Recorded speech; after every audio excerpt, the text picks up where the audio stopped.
आज जो है ना वो पहले से ही आप समझ गए थे कि फर्स्ट कम फर्स्ट सर्व जो है ना वो इम्पोर्टेंट है। कुछ बच्चों ने 2 बजे वाली क्लास छोड़ के वो 11:45 वाले पे पहले से ही आके बैठ गए। उन्होंने ना क्लास से निकलेंगे ना कोई मसला होगा। और ख़वातीन का भी कल इशू पीछे रो का बन गया था। अब यहाँ पे हमारे पास एक्स्ट्रा तकरीबन 6 मज़ीद ख़वातीन की गुंजाइश है। इससे ज़्यादा आई तो फिर थोड़ा सा मुश्किल होगा, क्योंकि वो आज पीछे वाली रो भी मली गई है। तो आप लोग तो वाकई सीरियस हो गए। ये तो जो है ना वो मुझे लग रहा था कल आपको पता लगेगा कि अब यूट्यूब पे आ जाएंगी, सही है, ठीक है, वहाँ से देख लेंगे। अच्छा, कल मैंने आपको बताया था कि आपको साथ में डेली बेसिस पे जो टेस्ट हैं वो अपलोड हो रहे होंगे। फिर इंशाल्लाह ताला जो जो चैप्टर हम कवर करते जा रहे होंगे उसके पास पेपर की वीडियो भी अवेलेबल होती जा रही होगी।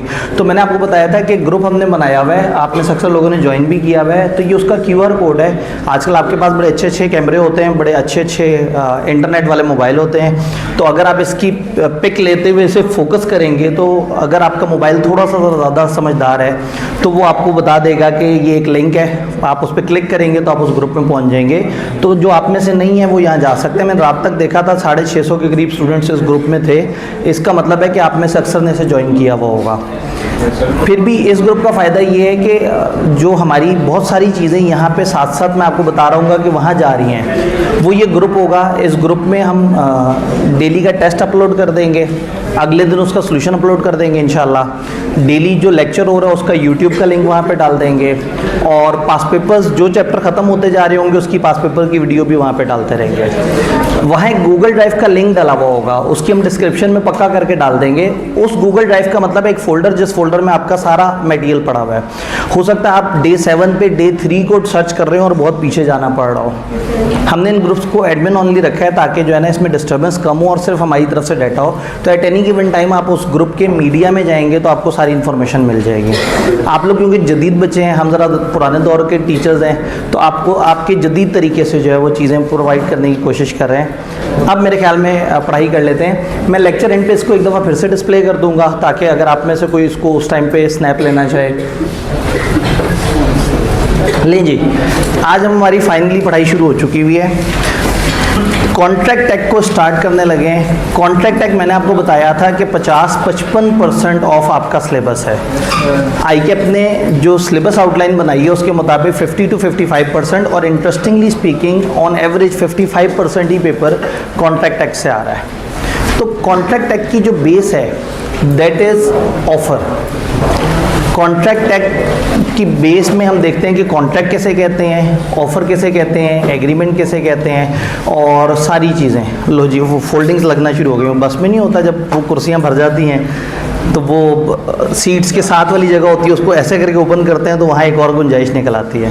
तो ये कॉलेज ने ना हिडन एक एरिया रखा हुआ है मज़ीद कमाने का, कि अगर बच्चे ज़्यादा हों तो इस लेन में भी बिठा के इन बच्चों से आधे पैसे लेके जो है ना इनसे भी कमाई की जा सकती है। तो अब ऑफ़र, एक्सेप्टेंस, ये चैप्टर हमें ये बेसिक एसेंशियल्स के बारे में बताएगा। चैप्टर 2 से लेके 5 तक, चैप्टर 2 से लेके 5 तक एसेंशियल्स चल रहे हैं कॉन्ट्रैक्ट के। वो क्या चीज़ें हों जिससे कॉन्ट्रैक्ट बन जाएगा। इन चैप्टर्स में आपने ये सोचना ही नहीं है कि बनने के बाद क्या होगा, ये नहीं सोचना कि अगर ख़त्म हो गया तो क्या होगा, ये नहीं सोचना कि गड़बड़ हो गई तो क्या हो गया। इन चैप्टर्स में ये सोचना है कि कॉन्ट्रैक्ट बनेगा कैसे और कौन कौन सी चीज़ें पूरी होंगी तो कॉन्ट्रैक्ट बन सकेगा, अदरवाइज कॉन्ट्रैक्ट नहीं बनेगा। तो 2 से 5 है एसेंशियल्स ऑफ कॉन्ट्रैक्ट, और 6 से लेके 10 है परफॉर्मेंस ऑफ कॉन्ट्रैक्ट। यानी कि फिर हम बाद में देखेंगे कि कॉन्ट्रैक्ट बनने के बाद परफॉर्म कैसे होगा, चीज़ें किस तरह से चलेंगी, चीज़ें आगे कैसे होंगी। ओहो, हमारा वो ख़वातीन वाला मामला आ गया है। ठीक है, हमारे पास कितनी ख़वातीन की गुंजाइश है? 1 2 3 4 5। बस मेरे ख्याल में अब ख़वातीन को हम जो है वो फैसिलिटेट नहीं कर सकेंगे। तो इंतज़ामिया सुन लें कि अब जो है ना ख़वातीन मेरे ख्याल में फुल हो गई हैं, अब वो आएंगी तो मुश्किल में आ जाएंगी। तो वो ठीक हो गया। चलें, इसी बहाने ये फर्स्ट कम फर्स्ट सर्व वाला रूल जो है ना, ऊपर से पीछे क्लास भी एक जज्बाती इंसान की होती है। अली इमरान साहब वो तो भाई, और ये माइक शाइक तो मेरे जैसे बूढ़े टीचर्स को चाहिए होता है। वो तो जो है ना ये माइक साइड पे करके वो तो चीखते हुए पढ़ा रहे होते हैं। तो मतलब वो ऑलरेडी इतने जज्बाती होते हैं कि पूरे टाइम पे क्लास पिछली फ्री होती है, नहीं तो पहले से आके अच्छी अच्छी जगह बन जाए। तो थोड़ा सा अनकंफर्टेबल होगा, लेकिन वही बात है कि फिर मिलजुल के, वो क्या है, अच्छी कौमें जो है वो मुश्किल वक्त में एक दूसरे का साथ देती हैं। और ये तो फिर मज़ेदार सिचुएशन है। 2012 में एक जगह पे ऑडिट की इसी तरह से क्लास चल रही थी, तो हुआ ये कि जो कमरा कॉलेज ने दिया था वो नाकाफ़ी पड़ गया। अब बच्चे आए जा रहे थे, तो कॉलेज ने एक अजीबोगरीब सा फैसला किया। सारे बच्चों ने चप्पलें बाहर उतारी और ज़मीन पे सारे बैठ गए। अब वो ज़माना और था कि बच्चे ज़मीन पे बैठ के पढ़ लेते थे और उनको होता था कि नहीं ठीक है भाई पढ़ना ज़रूरी है, डिसेंसी रेलेवेंट है। तो ज़माना 11 साल मज़ीद आगे आ चुका है, लेकिन आज भी मुझे खुशी है कि आप लोग कम से कम एक दूसरे का एहतराम कर रहे हैं और मिलके एक दूसरे के लिए गुंजाइश क्रिएट कर रहे हैं। ठीक है, वो भाई थोड़ा ज़्यादा फैल के बैठे हुए हैं, लेकिन बाकी लोग जो है तो खैर ये अच्छी बात है। तो और कुछ लोग अगर देर से पहुँचे और वो उनको जगह नहीं मिली, तो उनको वक्त की इम्पोर्टेंस का अंदाज़ा हो गया। ठीक है, कल को वो जल्दी आएंगे और कुछ और लोग वो होंगे। एक लिमिटेड कैपेसिटी है। अच्छी बात यह है कि हम उसको साथ साथ यूट्यूब पे भी रिले कर रहे हैं, तो अगर एट एनी गिवन टाइम आप ना आ सकें किसी दिन आपको थोड़ा सा भी मसला हो, छुट्टी कर लीजिएगा, ताकि किसी ना किसी और भाई या बहन को गुंजाइश मिल जाए और वो आ सके। जी, कॉन्ट्रैक्ट कहते हैं एक ऐसे एग्रीमेंट को जो कानूनी एग्रीमेंट है, यानी स्टेप बाय स्टेप चलते हैं। कॉन्ट्रैक्ट की अगर हम बेस देखने की कोशिश करें तो कॉन्ट्रैक्ट एक ऐसा एग्रीमेंट है जो कानून की नज़र में इम्पॉर्टेंट हो। अब एग्रीमेंट कैसे बनता है? दो पार्टीज़ आपस में जब एक दूसरे के साथ एक अरेंजमेंट करते हैं कि एक बंदा दूसरे से कहता है मेरी ये ऑफ़र है, दूसरा बंदा उसकी ऑफ़र को मान लेता है, तो हम कहते हैं इन दोनों के दरमियान बन गया एक प्रॉमिस। ऑफ़र का मतलब है कि जब एक बंदा दूसरे से कहता है कि मैं ये चाहता हूँ ये काम ऐसे हो, और दूसरा बंदा उसकी वही बात मनोवन मान लेता है, तो इसको एक्सेप्टेंस कहते हैं। अब ये ऑफ़र और एक्सेप्टेंस हमारी सोशल दुनिया में भी बहुत होती है। फॉर एग्जांपल, आप में से किसी ने दूसरे को ऑफ़र दी, यार वो मैं क्रैश कोर्स लेने जा रहा हूँ आब्दी साहब का, तुम चलोगे साथ? उसने कहा हाँ मैं भी साथ चलूँगा। अब आपने ऑफ़र दी, वो ऑफ़र को मान गया। मैं थोड़ा सा माइक को एडजस्ट कर लूँ।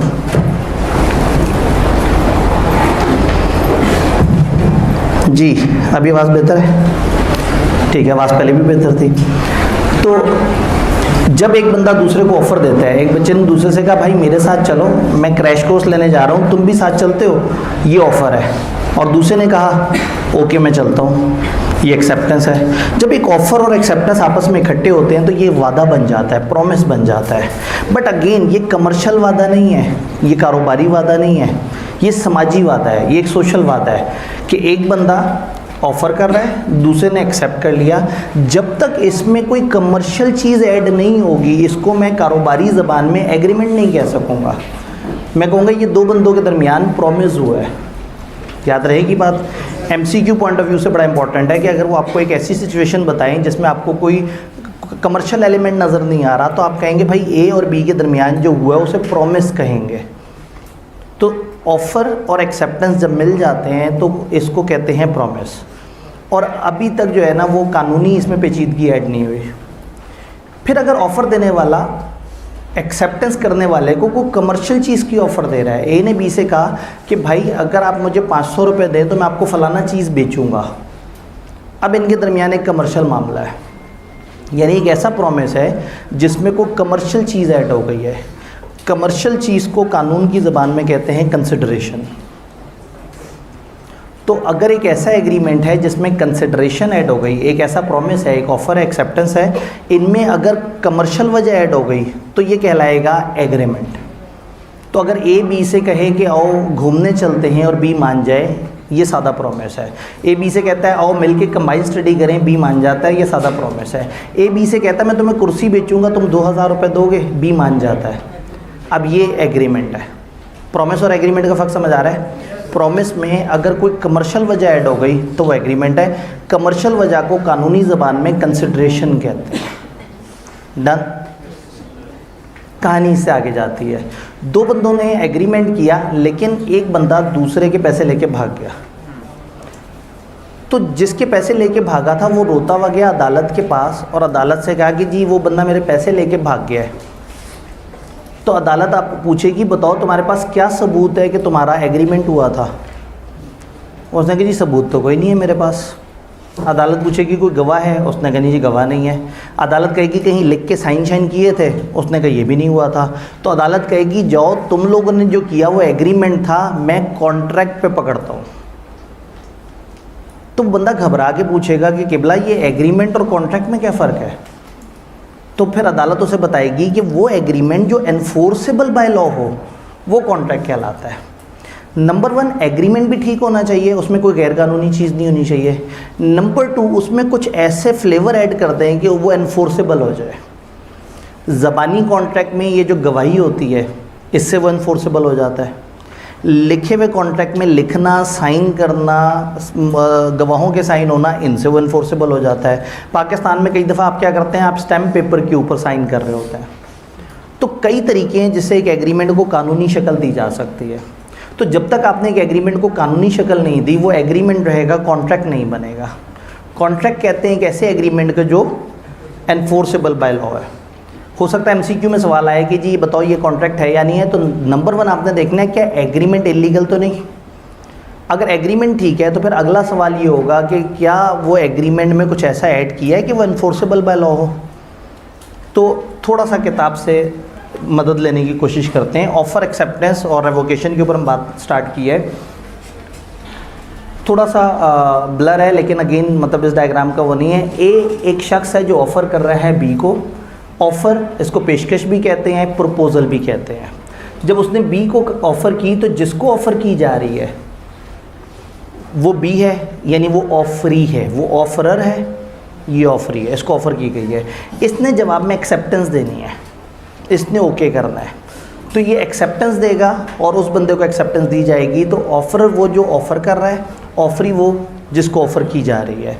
तो नॉर्मली ये दो पार्टीज़ हैं जिनका हम जिक्र करते हैं। प्रॉमिस किसे कहेंगे? हमने कहा ऑफ़र देने वाला ऑफ़र दे और एक्सेप्ट करने वाला उसको मान जाए। अभी कमर्शियल चीज़ ऐड नहीं हुई तो इसे क्या कहेंगे? Promise. When person to whom proposal, proposal मतलब offer, when the person to whom offer is made signifies his assent to it. जब वो शख्स जिसको प्रपोजल दी जाए सिग्निफाई कर दे, कंफर्म कर दे हिज असेंट, अपनी रजामंदी ओके कर दे।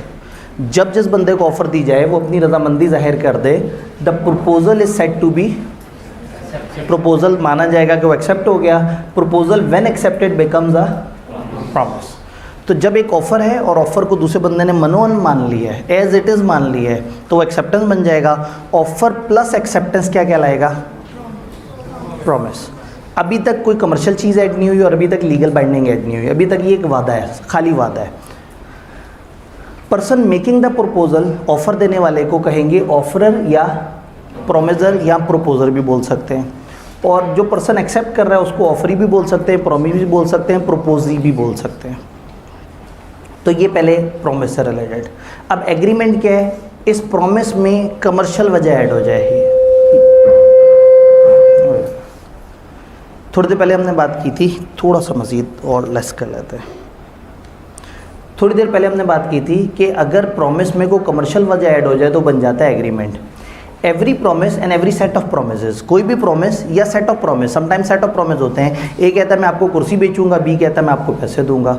तो नॉर्मली क्या होता है, दोनों बंदे एक दूसरे से वादा कर रहे होते हैं। तो कोई भी प्रॉमिस या set of promises forming consideration for each other, एक दूसरे के लिए जिसमें क्या चीज़ हो? कंसिडरेशन। कंसिडरेशन वो कमर्शियल वजह है, कंसिडरेशन वो वजह है जिसके लिए लोग कॉन्ट्रैक्ट में एंटर हो रहे हैं। भाई ए ने बी से कहा था आओ क्रैश कोर्स लेने चलते हैं, ये भी तो एक वजह है, लेकिन ये कारोबारी वजह नहीं है, ये रुपए पैसे वाली वजह नहीं है, इसमें कोई कमर्शियल बेनिफिट नहीं है। तो कंसिडरेशन का लफ्ज़ सुनते ही समझ जाइएगा कि कंसिडरेशन का मतलब है कोई ना कोई कारोबारी वजह, कोई कमर्शियल रीज़न। तो वो प्रॉमिस जो एक दूसरे के लिए कंसिडरेशन बन जाते हैं वो मिल के क्या कहलाते हैं? एग्रीमेंट। तो मैं कह सकता हूँ कि प्रॉमिस में जब हम कंसिडरेशन ऐड करें तो वो बन जाएगा एग्रीमेंट। उससे अगले लेवल पे आते हैं कॉन्ट्रैक्ट। एक ऐसा agreement which is enforceable by law, ऐसा एग्रीमेंट विच इज़, दो बातें याद रखनी है। एग्रीमेंट इस काबिल हो कि नाफिज हो सके। अगर एक इलीगल एग्रीमेंट है तो भले आपने जितने मर्जी शाइन किए हुए हैं, वो एनफोर्सेबल बाय लॉ नहीं है। तो नंबर 1 एग्रीमेंट भी ऐसा जो एनफोर्स हो सके, और नंबर 2 कुछ ऐसा आपने किया हो कि आप उस एग्रीमेंट को अदालत में साबित कर सकें। तो एग्रीमेंट एनफोर्सेबल बाय लॉ क्या कहलाएगा? कॉन्ट्रैक्ट। अगर हम इसको फार्मूलों की ज़बान में देखें तो प्रपोजल प्लस एक्सेप्टेंस प्रॉमिस कहलाएगा, प्रॉमिस प्लस कंसिडरेशन एग्रीमेंट कहलाएगा, एग्रीमेंट प्लस एनफोर्सेबिलिटी। अब एनफोर्सेबिलिटी क्या है? उन्होंने कहा parties to agreement must be bound to perform their promises and in case of default by either of them, parties bound है अपना promise पूरा करने के लिए और उनमें से किसी एक ने भी गड़बड़ की, parties can go to court for its enforceabilities. Party अदालत में जाके कह सकती है जी फलाना बंदा ने मेरे साथ जुल्म किया।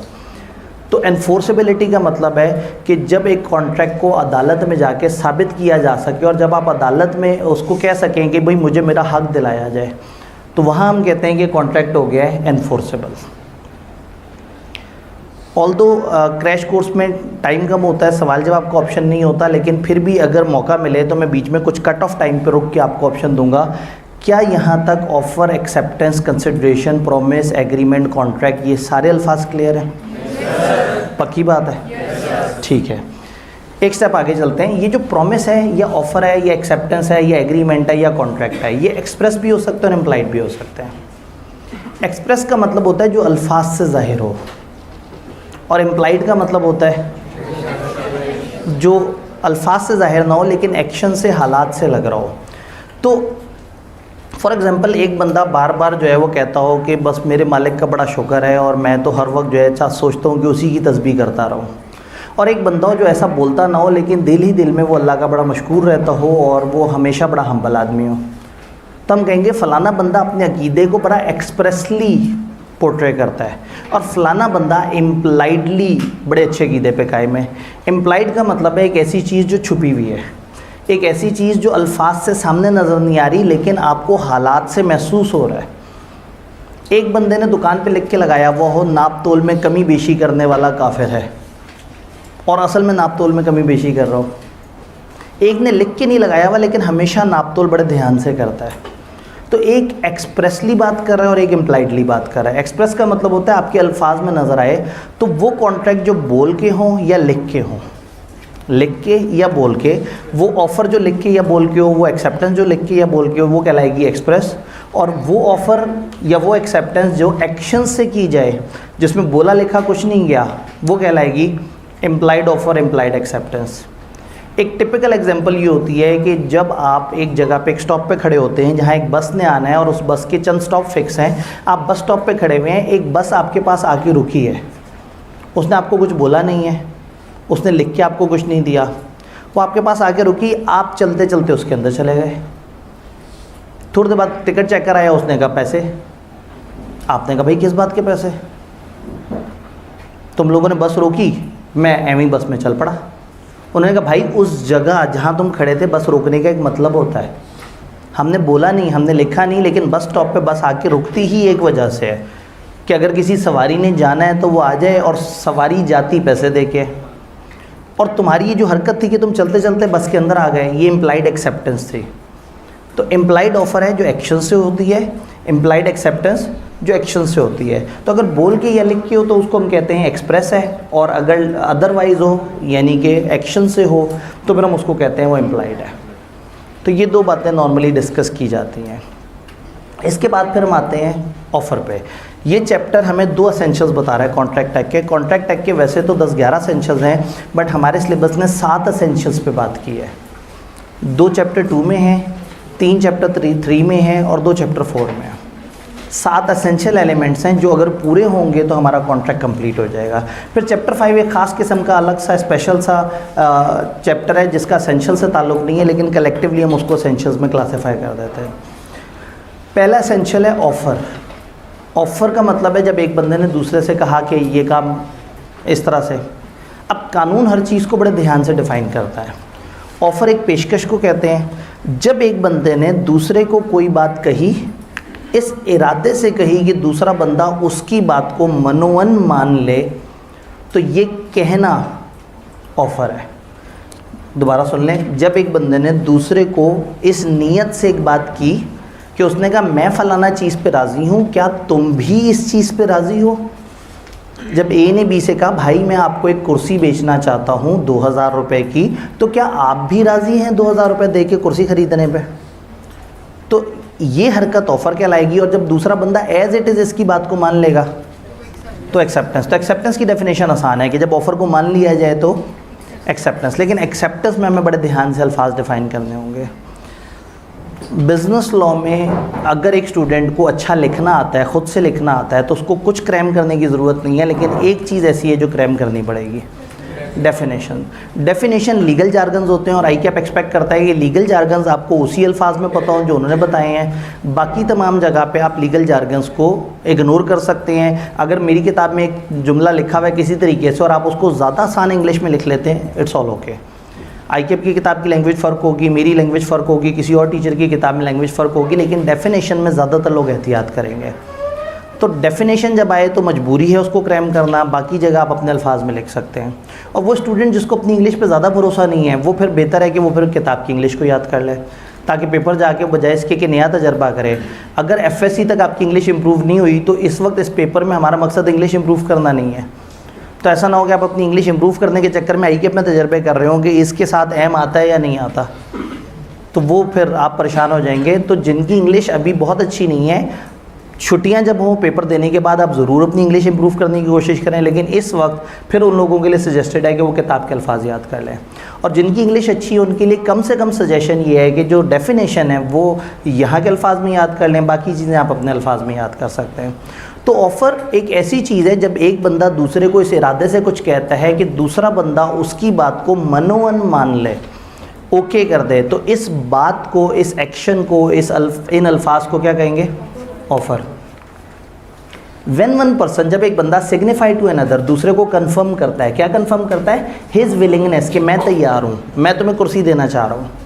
टू डू और टू एब्सटेन फ्रॉम डूइंग, जब वो कहता है कि मैं ऐसा करना चाह रहा हूँ, और समटाइम वो कहता है मैं ऐसा नहीं करना चाह रहा। ऑफ़र समटाइम किसी काम करने की भी हो सकती है, किसी काम से बाज रहने की भी हो सकती है। इस तरफ आते हैं हम बाद में कि ये एब्सटेन से क्या मुराद है। आप फ़र्ज़ करें एब्सटेन नहीं लिखा हुआ, विलिंगनेस टू डू एनीथिंग, जब एक बंदा दूसरे को कंफर्म करता है कि मैं राज़ी हूँ कुछ करने के लिए, विद अ व्यू, इस इरादे के साथ, टू ऑब्टेनिंग, कि मैं हासिल कर सकूँ the assent of that other, दूसरे की रजामंदी हासिल कर सकूँ। टू सच एक्ट, एब्सटेंस को इग्नोर कर देते हैं।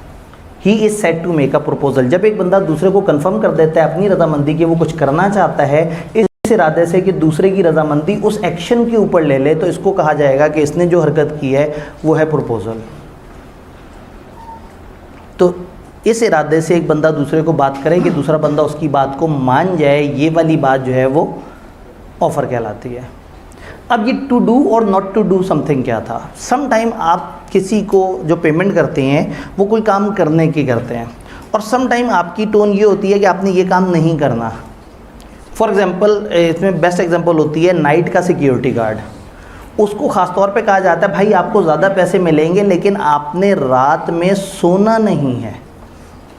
उसे ना सोने के पैसे मिल रहे हैं, उसे एक्शन के पैसे नहीं मिल रहे, एक एक्शन ना करने के पैसे मिल रहे हैं। तो दिस समटाइम हैपन्स कि आप किसी बंदे के साथ कॉन्ट्रैक्ट करते हैं कि आपने ये काम करना है, और समटाइम आप बंदे के साथ कॉन्ट्रैक्ट करते हैं आपने ये काम नहीं करना, आपने इस चीज़ से बाज रहना है।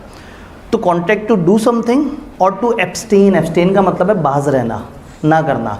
तो कॉन्ट्रैक्ट टू डू और नॉट टू डू समथिंग, जब एक बंदा दूसरे से कहता है मैं ये काम करना चाहता हूँ, तुम क्या कहते हो? अगर दूसरा बंदा उसी बात पे मान जाए तो इसका मतलब है दूसरे ने एक्सेप्टेंस दे दी। लेकिन ऑफ़र में ये अजम्पशन नहीं है कि दूसरे ने मान ली। हम कह रहे हैं जब ऑफ़र दे इस इरादे से कि दूसरे की रजामंदी हासिल कर ले, तो इस इरादे से की गई हरकत जो है वो ऑफ़र कहलाएगी। तो थोड़ी सी ट्रिकी डेफिनेशन है, लेकिन अगर एक दफ़ा समझ आ जाए तो फिर उसके बाद उसको याद किया जा सकता है। तो क्या ये डेफिनेशन क्लियर है? अब ऑफ़र से रिलेटेड ऑफ़र के कुछ एसेंशियल्स देखते हैं। ऑफ़र में क्या क्या चीज़ें होनी चाहिए। पहली बात, offerer can not make offer to himself. Offerer अपने आप को ऑफ़र नहीं दे सकता। हमेशा दो बंदे होने चाहिए, कम से कम एक ऑफ़रर हो और एक ऑफ़री हो। एक ही बंदा अपने आप को अगर ऑफ़र दे रहा है तो वो एक वैलिड ऑफ़र नहीं है। तो ऑफ़रर और ऑफ़री सर्टन और डेफिनेट होनी चाहिए। ऑफ़र बड़ी क्लियर हो, बड़ा क्लियर कट बात हो, कोई डाउट ना हो। एक बंदे ने दूसरे से कहा मेरे साथ चलते हो? उसने कहा कहाँ? उसने कहा एक ऐसी जगह जहाँ बहुत सारे लोग बैठ के इल्मी बातें कर रहे हैं। अब इसमें कोई सर्टेनिटी नहीं नज़र आ रही कि वो कौन सी जगह जा रहे हैं, वो कौन से लोग हैं जो इल्मी बात कर रहे हैं। और एक वो कहता है कि जी SBI में फ़लाना जगह सर आतिफ़ की दोपहर 1 बजे क्रैश कोर्स की क्लास में चलते हो? उसने कहा नहीं मैं ये मुझसे ना हो पाएगा, मैं जो है ना, मैं तो बहुत पीछे हूँ, मेरे तो अभी 168 पेंडिंग लेक्चर्स हैं। ठीक है, अगर किसी के जितने भी पेंडिंग लेक्चर हैं आप आज भी सुधर जाए ना तो सब कुछ पॉसिबल है। शायद मैंने कल भी आपको थोड़ा मोटिवेट करने के लिए एक स्टोरी सुनाई थी कि एक बच्चा बिल्कुल आखिरी 1.25 महीने में जाके मैरिज सर्टिफिकेट ले लेता है। वो जिसको लाहौर वालों ने बाहर फेंक दिया कि जाओ तुम तो पेंडू हो, तुमसे तो सीए ही नहीं हो सकता, जो सीए से एक दफ़ा कम से कम भाग चुका था। तो सब कुछ किया जा सकता है। अगर आपके कुछ चैप्टर्स पेंडिंग है तो उस वाले दिन, जिस दिन वो चैप्टर डिस्कस हो, आपने फिर कोशिश करना है कि उस दिन और कोई पढ़ाई ना करें, उसी चैप्टर को अच्छी तरह से पढ़ें, उसी को देखें, उसके पास पेपर्स देखें, उस दिन वो चैप्टर को कवर करें। बी लॉ इतना बड़ा नहीं है कि काबू ना आ सके, और हमने जितने दिन रख दिए अल्हम्दुलिल्लाह बहुत सफिशेंट है। तो जो आज भी सुधर जाए वो ज़िंदगी में वापस आ सकता है, प्रोवाइडेड कि FR1 और टैक्स की टीचर उसे वापस आने दें। आप आ रहे होंगे, वो आपका हाथ पकड़ के रोक रहे होंगे, नहीं नहीं ये गुमराही की तरफ मत जाओ, FR1 करो, टैक्स करना होता है, FR1 पढ़ना होता है। तो ये सारे रॉन्ग नंबर हैं, ठीक है। आपने बच के रहना है। सारे पेपर पास होने पे एक पेपर पास होता है, लॉ पास होने पे भी एक ही पेपर पास होता है, FR1 पास होने पे भी। वो जो ग्रुप बी ओपन आता है वो कोई से 2 पेपरों पे होता है, ऐसा नहीं होता कि FR1 लाजमी पास होना चाहिए। तो इसलिए अगर कोई आपको FR1 की तरफ इस नीयत से बुलाए कि आपको बी लॉ भुला दे, तो आपने कह देना है कि नहीं। जब कोई इस इरादे से जब कोई इस इरादे से आपको बुलाए कि लॉ नहीं करना, एब्सटेन फ्रॉम डूइंग समथिंग, तो आपने उस ऑफ़र को एक्सेप्ट नहीं करना। आप कहें जो मेरा आराम से पास हो रहा है वो तो मुझे पास करने दें, आपका सब्जेक्ट तो ठीक है भारी है, वो तो चलता ही रहेगा, तो जो एक बेचारा शरीफ आदमी आसानी से मुझे पास कराने की बातें कर रहा है उसकी तो सुन लूँ। हम आसानी से बात करते हैं, वो बाकी टीचर्स तो डरा देते हैं आपको, तो वो मेरे सब्जेक्ट को लिफ्ट ही नहीं मिलती। तो बस कोशिश करें कि आपने एटलीस्ट अब ये आखिरी दफ़ा इन 13 दिन इस सब्जेक्ट को, 13 भी कहाँ रह गए हैं, गुजर गया 12 दिन, इस सब्जेक्ट को आपने प्रॉपर लिफ्ट करानी है। हमने कहा सर्टन और डेफिनेट होनी चाहिए, क्लियर कट होनी चाहिए, डाउट ना हो। ए ने बी से कहा भाई मैं अगर आपको लकड़ी की एक चीज़ बेचूं तो क्या आप मुझे 2000 रुपये देंगे? भाई अब लकड़ी की क्या चीज़ है, वो 2000 देगी, लकड़ी का एक छोटा सा खिलौना बेच दे। तो सर्टन और डेफिनेट होनी चाहिए, कोई डाउट नहीं होना चाहिए, क्लियर हो, वाज़े हो, महकम हो, उसमें किसी किस्म का कोई गुमान, डाउट, परेशानी नहीं होनी चाहिए। कंडीशनल हो सकती है, वो कह रहे हैं एक ऑफ़र में कंडीशन हो सकती है, यानी आप ऑफ़र देते हुए कह सकते हैं कि इस ऑफ़र में ये शर्त है। फॉर एग्जांपल ए बी से कहे कि भाई ये मेरी ऑफ़र है, मैं आपको 2000 रुपये में कुर्सी बेचना चाहता हूँ, अगर आप मंगल तक मुझे जवाब दे दें। अभी इसने कंडीशन ऐड कर दी, उसने कहा जी मैं आपको अपनी कुर्सी बेचने के लिए तैयार हूँ, अगर आप इंस्टॉलमेंट्स ना करें, एक ही किस्त में सारे पैसे दें। This is allowed. आप एक ऑफ़र के अंदर शर्त रख सकते हैं, ये ऑफ़र एक्सेप्ट करने वाले को फिर वो शर्तों समेत एक्सेप्ट करना होगा। इससे ऑफ़र अनसर्टन नहीं हो जाती। आपने ऑफ़र दी है कुर्सी बेचने की, लेकिन साथ में कुछ कंडीशंस ऐड कर दी हैं। अब दूसरा बंदा उन कंडीशंस को मान लेगा तो ऑफ़र एक्सेप्ट हो जाएगी, अगर वो कंडीशंस को नहीं मानेगा, ठीक है। अगर एक ऑफ़र में कंडीशंस हैं तो ऑफ़र क्लियर कट बताए कि वो कौन सी कंडीशन है। ऑफ़र में कुछ कंडीशंस हो सकती हैं, और अगर कोई स्पेशल टर्म है ऑफ़र में तो स्पेसिफिकली कम्युनिकेट करना है ऑफरी को, बताना है कि भाई ये ख़ास बातें हैं इसके अंदर। देन कम्युनिकेशन का रूल आता है, ऑफ़र खामोश नहीं होनी चाहिए, ऑफ़र कम्युनिकेट होनी चाहिए। एक बंदे ने बोला दूसरे ने सुना ही नहीं, ऑफ़र नहीं हुई। एक बंदे ने लिखा दूसरे ने पढ़ा ही नहीं, ऑफ़र नहीं हुई। एक ने एक्शन किया दूसरे ने समझा ही नहीं, तो ऑफ़र नहीं हुए। ऑफ़र तब होगी जो वो प्रॉपर तरीके से कम्युनिकेट हो, आमने सामने हो तो बोल के, लिख के, सुनाई दे, दिखाई दे, और अगर ख़त के थ्रू है तो कम से कम ख़त जो है वो पहुंच गया हो, तो फिर हम कहेंगे हाँ भाई अब ऑफ़र जो है वो कंप्लीट हो गई है। तो ऑफ़र कम्युनिकेट होनी चाहिए। कम्युनिकेशन तब कंप्लीट होती है जब ऑफरी की नॉलेज में आ जाए। अगर ख़त से ऑफ़र की गई है तो इसकी कम्युनिकेशन तब कंप्लीट होगी जब लेटर ऑफरी को पहुँच जाएगा। ये जुमला आपको पहले से ही पता है। ऑफ़र वर्ड स्पोकन से हो सकती है, रिटन से हो सकती है, और कंडक्ट यानी कि एक्शन ऑफ पर्सन से भी हो सकती है। तो इंटरेस्टिंग बात है कि ऑफ़र कम्युनिकेट होनी शर्त है। ये ख़त का जिक्र हमने अचानक से पता नहीं क्यों कर दिया। हम पढ़ें कॉन्ट्रैक्ट एक्ट 1872। उस ज़माने में ईमेल्स नहीं होती थी, उस ज़माने में व्हाट्सएप नहीं होता था, उस ज़माने में इंटरनेट भी उस तरह से नहीं होता था।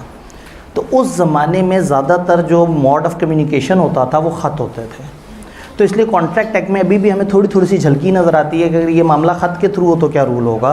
तो आपने माइंड नहीं करना, आपने पढ़ लेना। और ऐसा नहीं है कि आइए अब जदीद दौर का एग्जामिनर है तो सवाल नहीं पूछेगा आपसे, सवाल वो बहरहाल पूछ सकता है ख़तों के ज़माने के।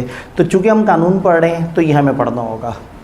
अब इससे पहले कि हम इस डिबेट में उतरें कि हम क्यों 150 साल पुराना कानून पढ़ रहे हैं, एक दफ़ा आप पेपर दे दें तो मुझे एक ईमेल कर दीजिएगा कि हम 150 साल पुराना कानून क्यों पढ़ रहे हैं, तो मैं इंशाल्लाह उस पर जवाब दे दूँगा।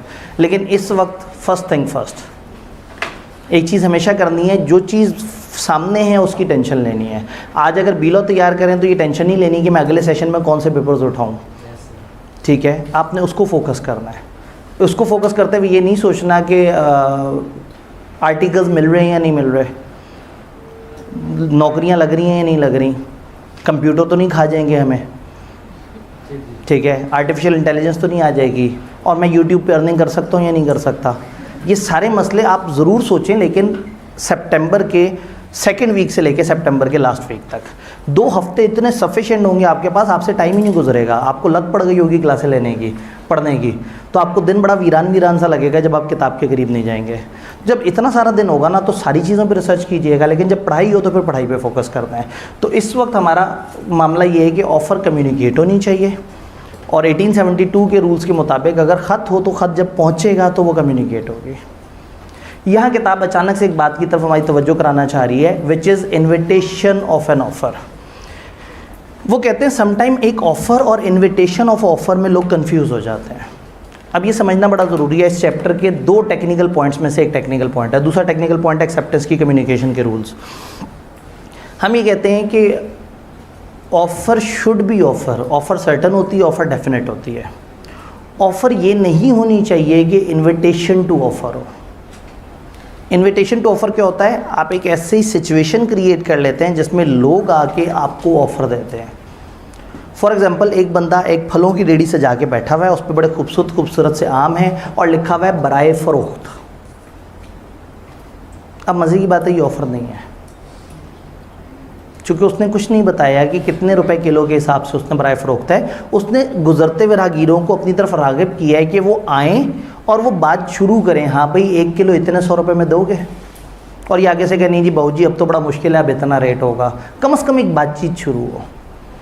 जब एक बंदा बात करे फिर दूसरा उसका जवाब दे, एक ऑफ़र हो, ऑफ़र के अगेंस्ट काउंटर ऑफ़र हो, फिर किसी ऑफ़र पे एक चीज़ तय हो जाए, बात मान ले, तो ऑफ़र में और इन्विटेशन टू ऑफ़र में फ़र्क है।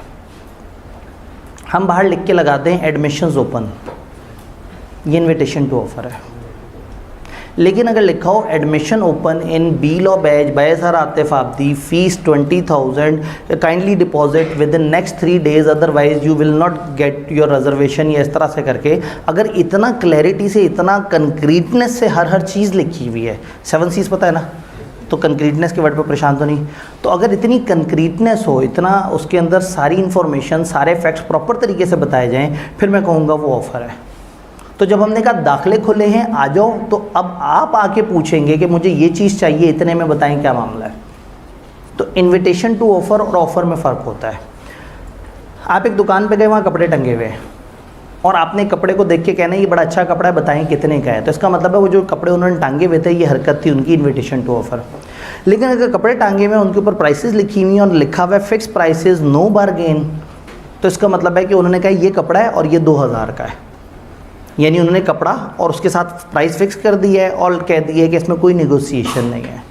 अच्छा, कपड़ा टंगा हुआ है, 2000 लिखे हुए हैं और नीचे लिखा हुआ है सम फ्लेक्सिबिलिटी इन पेमेंट, या we can negotiate a bit further.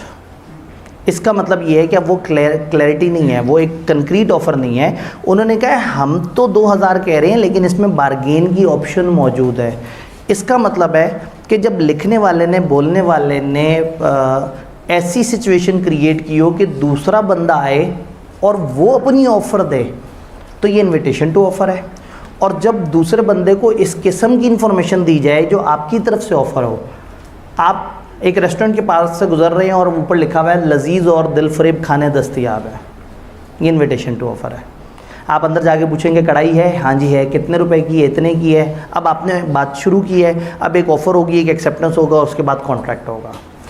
फ़र्ज़ करें आप गए और आपने बातचीत नहीं शुरू की, वो भाई साहब ने आपके आगे मेन्यू कार्ड ला के रख दिया और मेन्यू कार्ड में लिखा हुआ है कढ़ाई 1 किलो की 980 रुपये की, थोड़ा पुराने ज़माने की बात कर दी, 1500 रुपये की, ठीक है। अब उस मेन्यू कार्ड पे लिखा है 1 किलो कढ़ाई 1500 की। आपने ज़रा मजाक पूछा कि ये फ़िक्स प्राइस है या बारगेन भी होती है? तो उन्होंने कहा यार आप अजीब आदमी, आप पहली दफ़ा खाना खाने किसी रेस्टोरेंट आए हैं, रेस्टोरेंट के मेन्यू पे जो लिखा होता है वो फिक्स होता है। इसका मतलब है कि अभी उन्होंने इनवाइट नहीं किया आपको, उन्होंने ऑफ़र दे दिया है कि कढ़ाई 1500 रुपये की। आप जब कढ़ाई का ऑर्डर देंगे तो इसका मतलब है आपने एक्सेप्ट कर लिया उनकी ये वाली ऑफ़र। तो क्लैरिटी बड़ी ज़रूरी है। ये एक कन्फ्यूजन जो लोगों को रहती है कि what is invitation to offer, what is offer. Invitation to offer का मतलब है ऐसी सिचुएशन जिसमें लग रहा हो कि एक बंदा बातचीत के लिए तैयार है, और ऑफ़र का मतलब है जिसमें एक बंदे ने एब्सोल्युटली बड़ा क्लैरिटी के साथ बता दिया कि वो क्या कह रहा है और किस तरह से कह रहा है। तो अगर एक कंपनी कह रही है आज हमारे शेयर्स खरीद लो, ये इनविटेशन टू ऑफ़र है। और अगर वो कहें आप सिर्फ 500 शेयर सिर्फ 20 रुपये के हिसाब से ख़रीद सकते हैं, सिर्फ इस बैंक से ख़रीद सकते हैं और इस तारीख को जमा कराएंगे तो हम मान लेंगे कि आपने हमारी ऑफ़र एक्सेप्ट कर ली। तो टेक्निकली जब इतनी ज़्यादा कंडीशंस के साथ आप कर रहे हैं तो ये ऑफ़र है, ये इन्विटेशन नहीं। और अगला बंदा उसको मनोमन मान जाए तो ये एक्सेप्टेंस है। तो MCQs में ये कन्फ्यूजन होती है। यहाँ पर हम सवाल लेते हैं जी, एक भाई का हाथ खड़ा था, हो गया रिजॉल्व, हो गया रिजॉल्व। मैंने इसीलिए उस वक्त होल्ड कर लिया, मैंने कहा मैं एक दफ़ा स्टोरी कंप्लीट कर लो। क्या ऑफ़र और इनविटेशन टू ऑफ़र समझ आ रहा है? किताब से पूछते हैं। किताब ये कहते हैं कि इनविटेशन टू ऑफ़र एक इंटेंशन है एक पर्सन की कि वो दूसरों को इनवाइट करे with the view to enter into an agreement. एक बंदे का ये इरादा जिससे वो दूसरों को बुला रहा है कि आओ और एग्रीमेंट की तरफ चले, ये है invitation to offer. Purpose of such invitation is to circulate. Circulate का मतलब होता है स्प्रेड करना, spread information of his readiness to do transaction. Invitation का मकसद ये है कि कॉलेज ने बाहर लिख के लगा दिया एडमिशन ओपन। मकसद है कॉलेज बताना चाह रहा है भाई वी आर ओपन, हम चाहते हैं कि आप एडमिशन लो, आओ बैठो बात करते हैं कौन सी क्लास में। हो सकता है जब आप पहुँचे तो वो आपको बताएं इस वाली क्लास में एडमिशन है, इसमें नहीं है, इसमें इतने रुपए का एडमिशन है, इसमें इतने का है, ऑनलाइन ऐसे है, फिजिकल ऐसे है। तो इसका मकसद है सिर्फ इन्फॉर्मेशन बताना। Such intentions are not considered offers. ऐसी इंटेंशन को ऑफ़र कंसिडर नहीं करते। तो ऑफ़र और ऑफ़र से रिलेटेड हमने मोटी मोटी बातें की। अब चैप्टर में इन्होंने थोड़ा सा आगे जाके उस ऑफ़र को लैप्स होने का जिक्र किया। एक ऑफ़र कैसे कैसे लैप्स हो सकती है। अगर हमें ऑफ़र समझ आ गई है तो हमें समझ आ जाएगा कि कैसे कैसे ख़त्म हो सकती है। भाई आपने ऑफ़र दी, अगले बंदे ने कह दिया सॉरी मैं एक्सेप्ट नहीं कर रहा, ऑफ़र को उठा के उसने कचरे में फेंक दिया, ऑफ़र मर गई। आपने ऑफ़र दिया, ऑफ़र एक्सेप्ट करने से पहले पहले ऑफ़र देने वाले बंदे की डेथ हो गई, ऑफ़र देने वाला पागल हो गया, कुछ भी ऐसा हो गया जिससे वो ऑफ़र अभी एक्सेप्ट होने से पहले पहले बेचारी फौत हो गई। आपने ऑफ़र भेजी, उस तक पहुंची ही नहीं, तो इसका मतलब है कि अभी आपकी ऑफ़र ज़िंदा है लेकिन उस तक कम्युनिकेट नहीं हुई। एक अच्छा खासा टाइम गुजर गया, खुद ब खुद ख़त्म हो जाएगी। आपने ऑफ़र में कोई टाइम बताया, वो आपने कही 5 दिन के लिए ऑफ़र है, तो जैसे ही 5 दिन ख़त्म होंगे ऑफ़र लैप्स कर जाएगी। तो ऑफ़र कैसे कैसे ख़त्म हो सकती है। अच्छा ऑफ़र देने वाला खुद ही अपनी ऑफ़र वापस ले ले।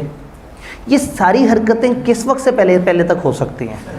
एक्सेप्टेंस से पहले, क्योंकि वंस एक्सेप्टेंस तो वो कॉन्ट्रैक्ट बन जाएगा। अब कॉन्ट्रैक्ट बनने के बाद उसे ख़त्म करना होगा, तो फिर हम जाएंगे चैप्टर 6 से 10 के दरमियान। यहाँ पे हम कहेंगे बस कॉन्ट्रैक्ट बन गया और उसके बाद हम मायूस हो जाएंगे कि अब कॉन्ट्रैक्ट बन गया, बनने के बाद कैसे ख़त्म हो सकता है, वो हमारा मसला नहीं है, वो अगले चैप्टर्स का मसला है। क्लियर? ऑफ़र कैसे लैप्स हो सकती है, किताब ने कुछ बातें बताई। Revocation of offer before acceptance, ये आखिरी 3 वर्ड आपके पास नहीं होंगे या हो भी तो इग्नोर कर दें। Revocation of offer before acceptance से पहले पहले अगर ऑफ़र रिवोक कर दी जाए, टाइम लैप्स हो जाए, जो आपने स्पेसिफाई किया वो टाइम लैप्स हो जाए। अगर टाइम स्पेसिफाई नहीं किया, एक रीज़नेबल टाइम। ये रीज़नेबल टाइम कितना होता है? Reasonable transaction to transaction vary करता है, सिचुएशन टू सिचुएशन वेरी करता है। कहीं रीज़नेबल का मतलब होता है कुछ दिन। फॉर एग्जांपल एक बंदे ने ख़त लिखा दूसरे को और 1.5 महीने बाद पहुंचा उसको, और उसने कहा मैं रीज़नेबल टाइम तक इंतज़ार करूंगा, तो वो ज़माना जिसमें ख़त को पहुंचने में 1.5 महीना लगता है, तो हमारा रीज़नेबल टाइम शायद 5-6 महीने होगा। और एक बंदे ने ईमेल लिखी है दूसरे को कि मैं रीज़नेबल टाइम तक आपका इंतज़ार करूँगा, तो उस दुनिया जिसमें ईमेल होती है वहाँ पे रीज़नेबल टाइम बड़ा थोड़ा सा ही होता है।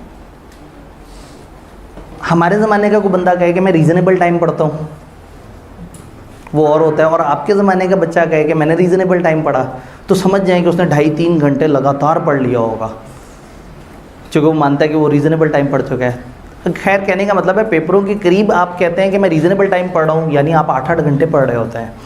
और जिस वक्त क्लासें स्टार्ट हुई होती हैं आप कहते हैं मैं रीज़नेबल टाइम पढ़ रहा हूँ, उस वक्त आप 1.5-2 घंटे पढ़ रहे होते हैं। तो रीज़नेबल वर्ड इंतहाई अनरीज़नेबल है।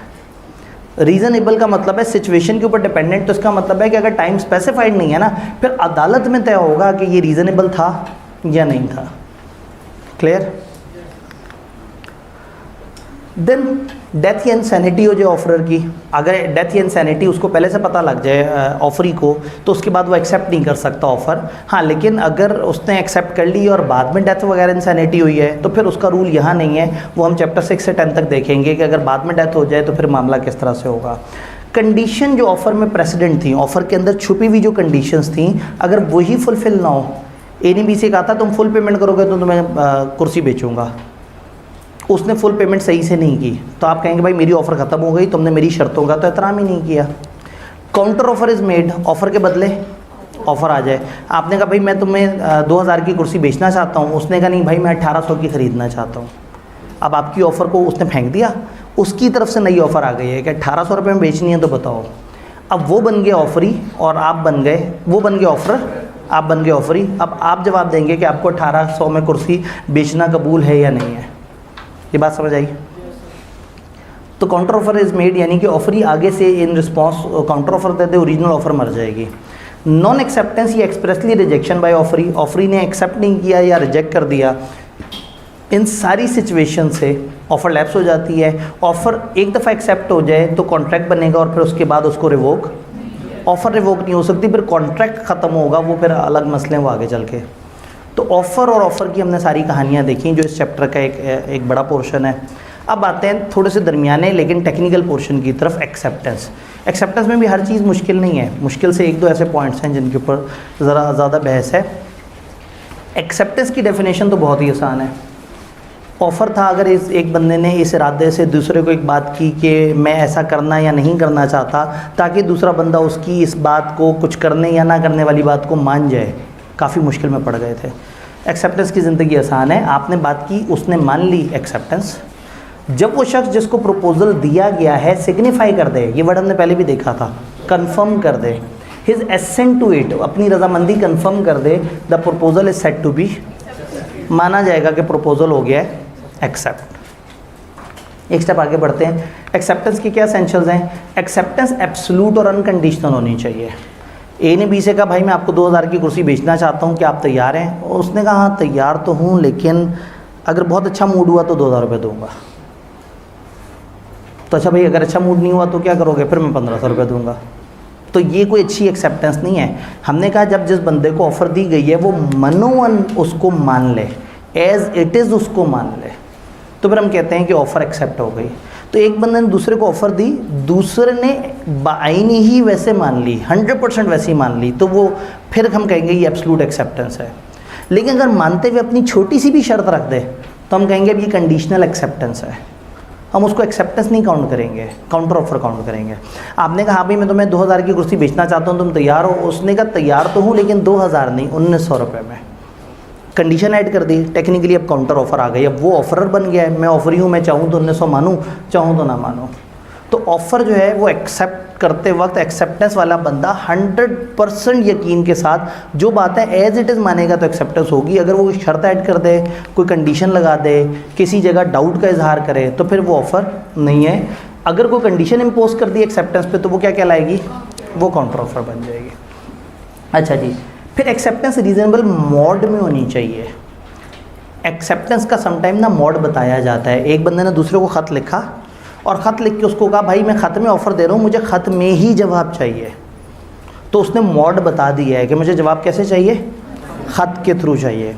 तो अब अगर दूसरा बंदा ख़त के थ्रू जवाब भेजेगा तो फिर तो एक्सेप्टेंस सही है।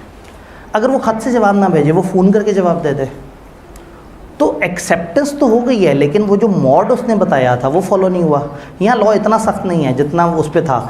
आपने ऑफ़र दी, दूसरे ने आपकी शर्त नहीं मानी, फ़ौरन से एक्सेप्टेंस फारिग हो गई, ऑफ़र फारिग हो गई। लेकिन आपने एक मोड बताया और वो मोड फॉलो नहीं किया, एक्सेप्टेंस करने का तरीका आपने बताया, वो तरीका उसने फॉलो नहीं किया। ऑफ़र देने वाले को चाहिए कि वो ज़िद करे कि भाई मुझे तो उसी तरीके से एक्सेप्टेंस चाहिए। अगर उसने आपको कॉल करके ओके कर दिया और आपने भी उसके ओके को रिसीव कर लिया और आगे से कोई एहतजाज रिकॉर्ड नहीं कराया, तो समझा जाएगा कि उसकी एक्सेप्टेंस आपने कबूल कर ली है। तो एक्सेप्ट करने वाला उस मोड में एक्सेप्ट करे जो आपने बताया है। अगर वो मोड चेंज कर ले तो आपके ज़िम्मे है कि आप उसे याद कराएं कि हमारी तुम्हारी बात डिफरेंट हुई थी। अगर आप इंसिस्ट नहीं करेंगे तो इसका मतलब है ये एक्सेप्टेंस वैलिड है। अगर आप इंसिस्ट करें और वो फिर भी बात ना माने तो फिर वो गलत हो गया। तो यहाँ पे हम कहते हैं कि ऑफर उस मोड में होनी चाहिए जो स्पेसिफाइड है। अगर कोई स्पेसिफाइड नहीं है तो जो यूजुअल मैनर है, जो उस तरह की ऑफर्स वगैरह में जिस तरह से चलता है उसके मुताबिक हो। अगर एक्सेप्टेंस उस प्रिस्क्राइब मैनर में ना हो, offer shall insist for that. और अगर ही फेल्स टू इंसिस्ट, अगर वो नहीं करेगा रीजनेबल टाइम के अंदर अंदर इंसिस्ट, इट इज़ डीम्ड, कानूनी लफ्ज़ है डीम्ड, समझा जाएगा। सीम का बड़ा भाई, सीम ऐसा दिखता है, ऐसा लगता है, डीम ऐसा यकीन सा होता है, ऐसा लग रहा है। और ये कानूनी वर्ड है कि डीम का मतलब है ऐसा मान लिया जाएगा, ये एज्यूम कर लिया जाएगा, ये इम्प्लाइड है, ये चीज़ नज़र आ रही है। तो डीम का मतलब क्या है? समझ लिया जाएगा। इट इज़ डीम, ये समझ लिया जाएगा that he has accepted performance, कि उसने परफॉर्मेंस को एक्सेप्ट कर लिया। देन एक्सेप्टर अवेयर भी होना चाहिए at the time of acceptance, proposal से अवेयर भी हो। जब ऑफ़र दी गई है तो ऑफ़र के वक्त वो उसे पता हो कि ये ऑफ़र है और फिर उस ऑफ़र को कबूल करे। यानी अगर एक बंदे ने दूसरे को ऑफ़र दी है और दूसरे ने उसको एक्सेप्ट किया है तो फिर तो ये कॉन्ट्रैक्ट है। अगर आपने ऑफ़र उसे दी ही नहीं है, वो एड्रेस ही नहीं है, ए ने बी को ऑफ़र दी है और सी आगे एक्सेप्टेंस दे दे तो भी गलत है। अच्छा, ए ने जनरल एक ऑफ़र दे दी सबके लिए लेकिन बी को नहीं पता था। इसकी टिपिकल एग्जांपल जो आई के पास पेपर्स में भी पूछता है कि जब एक बंदा जो है वो ऐलान करा देता है कि जी मेरे फलाना चीज़ गुम हो गई है, मेरा बटवा गुम हो गया है जी। एक बंदा कहता है जी मेरा बटवा गुम हो गया है, जो ढूंढ के ला के देगा मैं उसे 10,000 इनाम दूंगा। हुआ ये कि ए का एक दोस्त जिसके घर ये 3 दिन पहले गया था, उसको अपने घर में इसका बटवा पड़ा नज़र आया। वो दोस्त आया और उसने ए को कहा भाई ये तुम्हारा बटवा मेरे पास पड़ा था। ए ने शुक्रिया कह के उसे गले लगा लिया, वो वापस चला गया और ए बार बार सोच रहा था अल्लाह करे इसे याद ना आए कि मैंने इस पे नाम रखा हुआ है। लेकिन इसके दोस्त ने तो सुना ही नहीं था इनाम के बारे में, वो चला गया। रास्ते में उसको एक मोहल्लेदार मिला, उसने कहा कहाँ से आ रहे हो? उसने कहा ए का बटवा मेरे पास था, उसे दे के आ रहा हूँ। उसने कहा चल फिर पार्टी हो गई। उसने कहा किस बात की पार्टी? भाई 10,000 जीत के आए होगे तुम। उसने कहा कौन से 10,000? उसने कहा तुम्हें नहीं पता, ए ने इनाम रखा हुआ था, जो भी बटवा ला के देगा ए को, ए उसे देगा 10,000 इनाम। अब अगर ये जाके ए से कहे कि मुझे मेरा 10,000 इनाम दो, तो ए नहीं देगा, क्योंकि इसने जो अपने दोस्त को बटवा पकड़ाया ये एक्सेप्टेंस नहीं थी, ये एक दोस्त की दूसरे दोस्त को मदद थी जो कि बटवा गुमा चुका हुआ है। अगर इसे ऑफ़र पता होती उसके बाद ये बटवा पकड़ाने की हरकत करता तो फिर हम कहते हैं कि ये एक्सेप्टेंस है। तो at the time of acceptance आपको पता हो कि ऑफ़र मौजूद है, यानी at the time of doing that action जिसको एक्सेप्टेंस माना जाता है, acceptor must be aware of the proposal at the time of acceptance.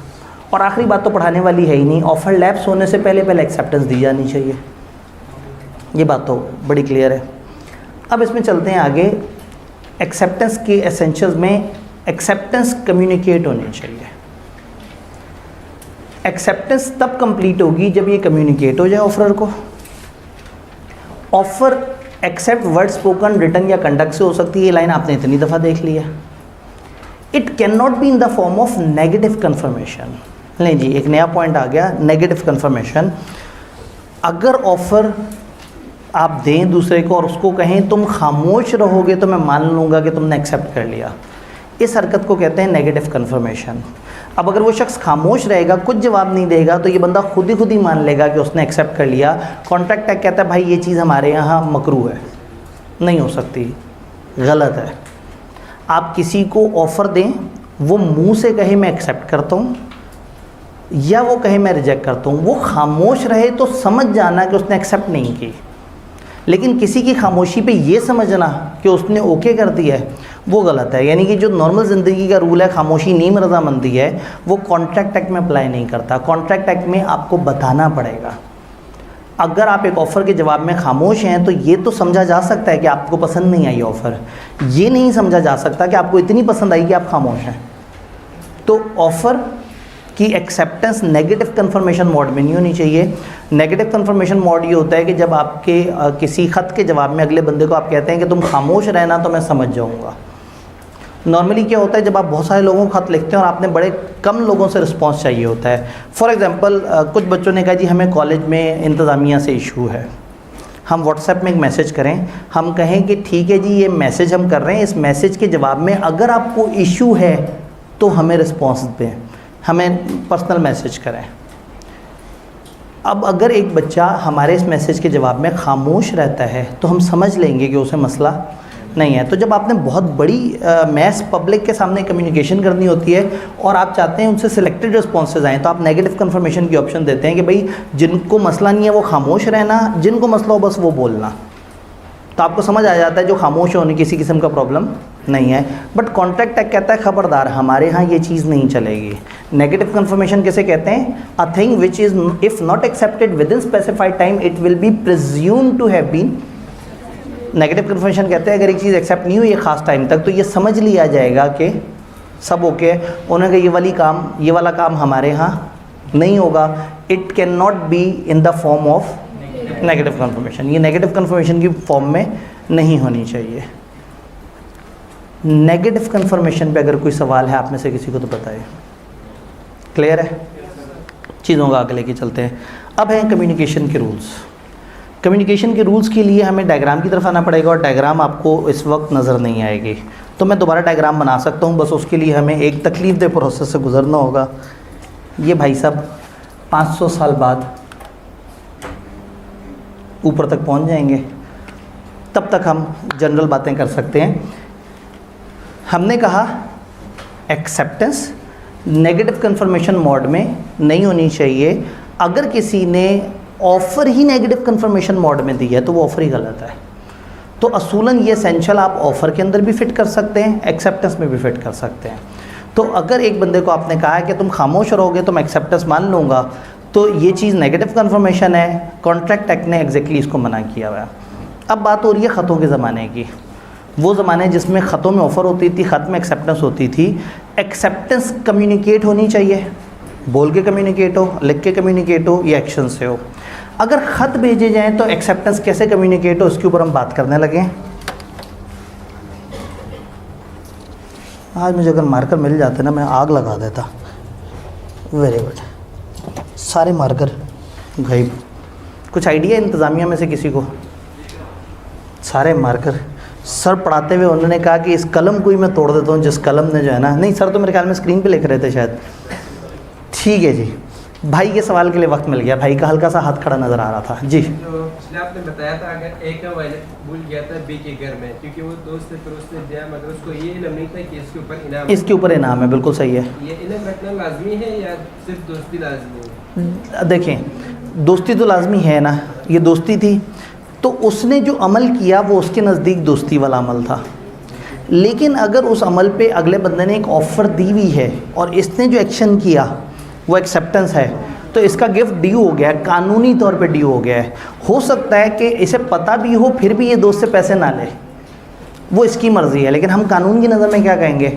भाईजान आपका हक़ बन गया, आपको इनाम मिलना चाहिए। आप खुद से छोड़ दें वो एक अलग बात है। अगर दोस्ती की बजाय फॉर एग्जांपल दुश्मन हो या कोई और इस तरह करते हो तो उसने भी उसको इल्म नहीं था मगर उसने वायलेट ले दिया जी। अगर तो दुश्मन है तो वो वॉलेट लाते लाते रास्ते में से कुछ पैसे भी निकाल चुका होगा। ठीक है, इसमें फिर ये रूल अप्लाई नहीं करेगा। चैप्टर 8 में जाएंगे, वहाँ हम कहते हैं कि अगर एक बंदे को दूसरे की खोई हुई चीज़ मिल जाए तो फिर वहाँ कुछ रूल्स एप्लीकेबल होते हैं। तो यहाँ हम बात कर रहे हैं कि एक ऑफ़र के जवाब में जो है वो एक्सेप्टेंस होना ज़रूरी है। तो अगर आपका इनाम बन गया है, आप एलिजिबल हैं इनाम के लिए, आप अगर खुद से छोड़ देते हैं वो आपका अपना मामला है। अगर आप खुद से उसे छोड़ दें तो आपका अपना मामला है, लेकिन कानूनी तौर पे आपका इनाम जो है वो ड्यू हो चुका है। अब मज़ा आएगा ये भाई जब आएंगे मैंने बताऊंगा कि मेरे पास डस्टर भी नहीं है, लेकिन मेरे पास टिश्यू पेपर है और इस वक्त शो मस्ट गो ऑन ही गो। चल गया काम।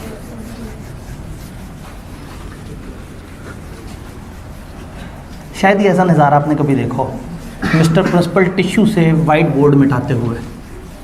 मिस्टर सोर कॉल्ड प्रिंसिपल, मजबूरी तौर पे प्रिंसिपल हूँ, वरना मेरे पास अभी प्रिंसिपल का टैग नहीं है। मैं डायरेक्टर एकेडमिक्स हूँ। प्रिंसिपल का हमें इंतज़ार है।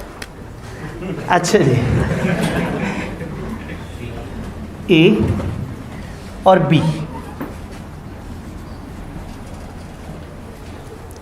ए ऑफरर है, बी ऑफरी है। ए बी को कुछ ऑफ़र कर रहा है। ए ने बी को ख़त भेजा है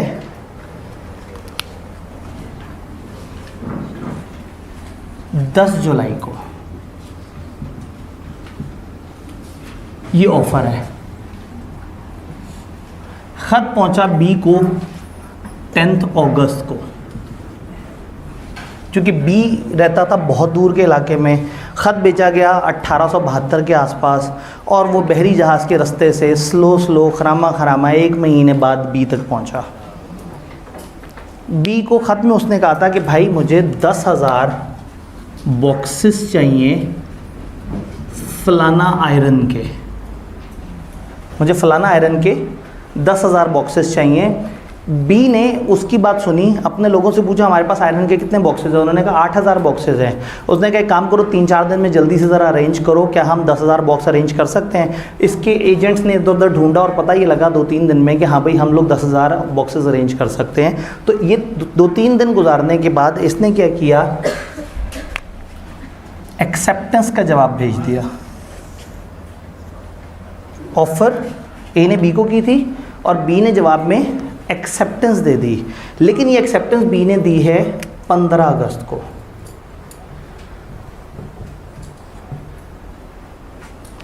ये एक्सेप्टेंस ए तक पहुंची है 15 सितंबर को। ये जो नीचे वाली लाइन है ये है एक्सेप्टेंस की लाइन। ए ने बी को ऑफ़र दिया है और बी ने उसको एक्सेप्ट किया है। ऑफ़र पहुंचने में महीना लगा तो ज़ाहिर एक्सेप्टेंस पहुंचने में भी महीना लगेगा, और ए को पता होगा कि ऑफ़र टाइम लेगी और उसे ये भी पता है कि बी थोड़ा सा सोचने का भी टाइम लेगा, फिर बी जवाब देगा, तो इसका मतलब है ए को इंतज़ार करना चाहिए। बी बेचारे ने क्या किया, बी ने 15 अगस्त को 10,000 बॉक्सेस इकट्ठे किए और जब उसे कंफर्म हो गया कि हम ये 10,000 बॉक्सेस सप्लाई कर सकते हैं ए को, उसने ए को एक्सेप्टेंस का ख़त रवाना कर दिया। ख़त पहुंच रहा है 15 सितंबर को। अब कितना बुरा हो कि 10 सितंबर को ए किसी और के साथ डील कर ले,